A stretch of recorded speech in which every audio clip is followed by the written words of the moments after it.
Signore e signori, Ladies and gentlemen, good afternoon to you all, and welcome to the International Conference on the Future of Newspapers. on occasion of its 150th anniversary, to tackle the challenge that all of us are facing: how to make sure that newspapers will have a future both of quality in their contents and of profits in their revenues. Profitability is important for quality because it enables newspapers to maintain their freedom.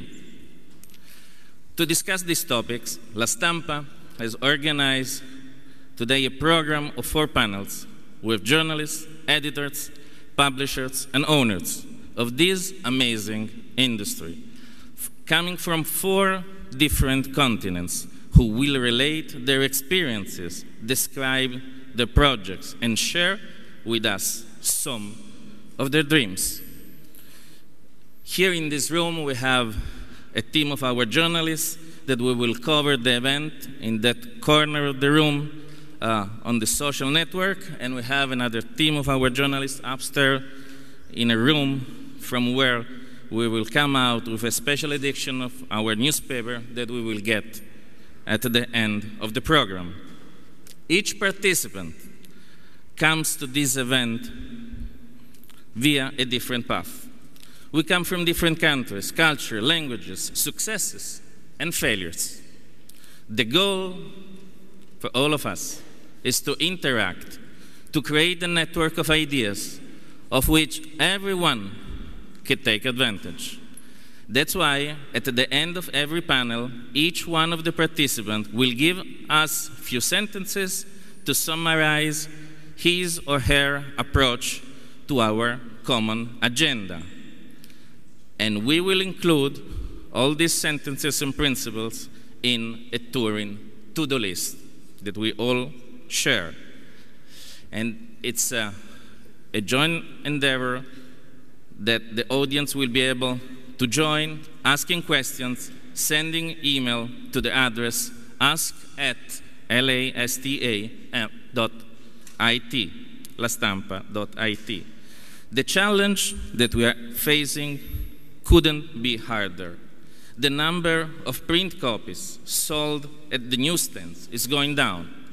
Print advertising is following the same trend.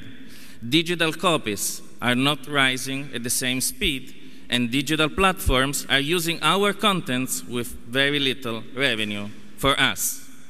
Every year, a single digital user brings to Facebook an average of $25 and to the published industry an average of 25 cents. How good. The problems stand in this gap. And this means that we have to fight to survive. But it is also true that our contents attract every single day a huge number of readers, driven to know more about what is happening in a world that is evolving so rapidly. Hard news and intellectual contents are the most requested product in the global market because they are the exclusive key to better understanding what and who is changing where, how, and why. And this is the reason that the published industry can emerge from this period of transition stronger and richer than it has ever been. To minimize the risks and take advantage of the opportunities, we need a new business model. A model that will enable readers to accept new methods of payment, thereby helping the industry to make more revenue, turning around the present time negative trends.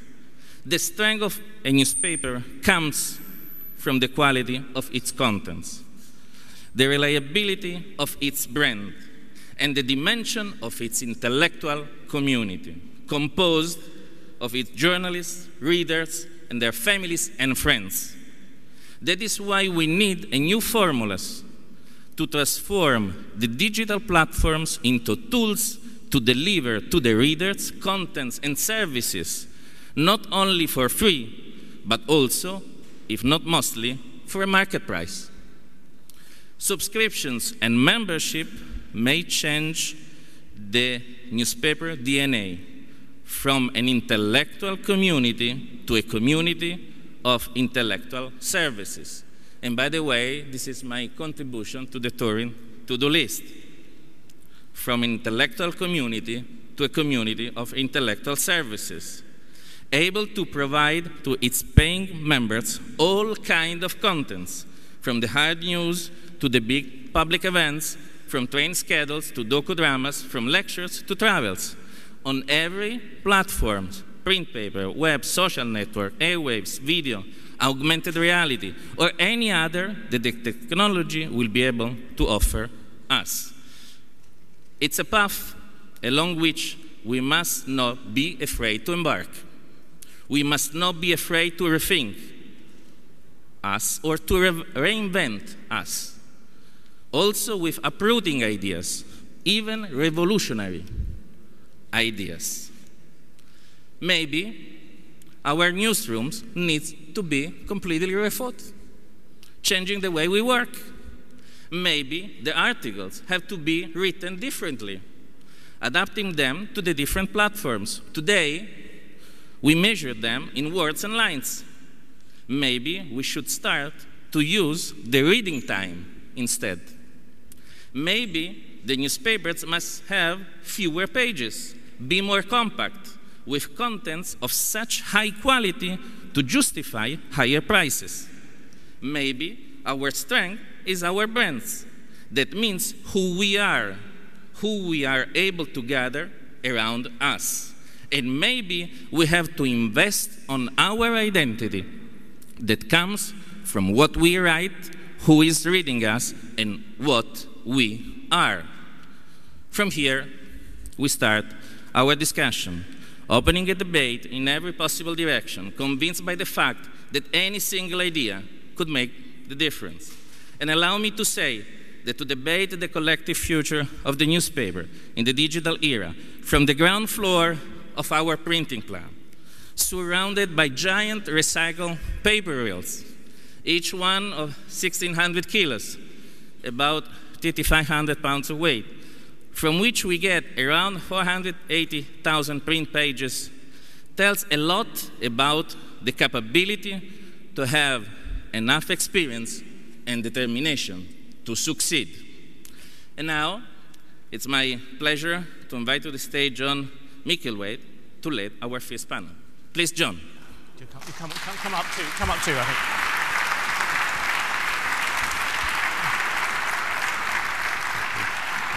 Thank you, John. This is the iPad for the